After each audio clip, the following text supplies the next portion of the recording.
ॐ सोमनाथाय नमः। ॐ मल्लिकार्जुनाय नमः।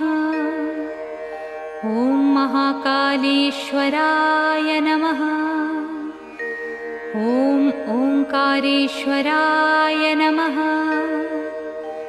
ॐ वैद्यनाथाय नमः।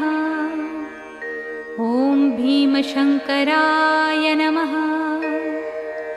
ॐ रामेश्वराय नमः।